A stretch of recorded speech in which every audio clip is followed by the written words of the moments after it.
ธรรมที่เคยบำเพ็ญเพียรภาวนานี่เป็น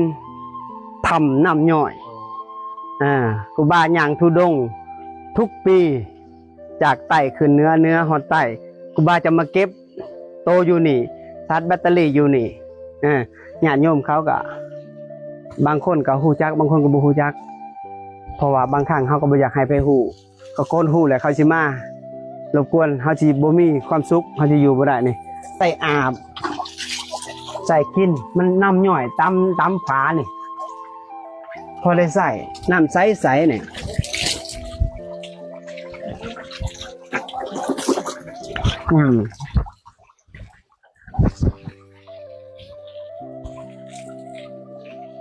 มงนี้ละเคยเข้าสมาธิเห็นอดีตชาติตัวเองเห็นอดีตชาติของพ่อแม่ครูบาอาจารย์คืออาจารย์ทองใบเป็นอาจารย์พึกครูบามา3 ชาติแต่ว่าจะเป็นเรื่องจริงหรือบ่ฮู้แต่ฮู้ดับไปแล้วมันเห็นภาพจะเป็นชาติยังบ่จักเก่าเนาะบ่ฮู้ว่าเป็นชาติยังอันนี้ศาสตร์อามาไว้ให้พ่อแม่ครูบาอาจารย์ได้นั่งบำเพ็ญเพียรภาวนานี่ทางอย่างจงกรมครูบาความเพียรของครูบานี่กลางคืนมานี่ครูบาบ่ได้นอนเด้ตี 1ตี 2ตี 3ย่างจงกรมอยู่นี่ย่างไปย่างมา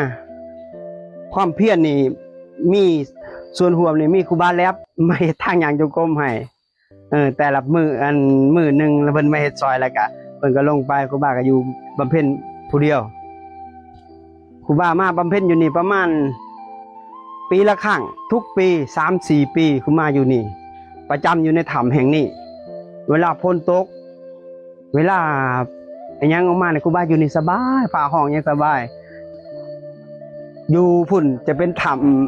ำเนี่ยเพชรอยู่พุ่นจะเป็นอ่างน้ำเนาะมีพ่อแม่ครูบาอาจารย์เพิ่นเฮ็ดอ่างน้ำไว้ใช้ได้ตลอดปีเป็นหอนหน้าแล้งเป็นกอน้ำไว้ให้นักกรรมฐานไว้มาตามมาเบิ่งไปเนี่ยเพชรม่นตามมาเบิ่ง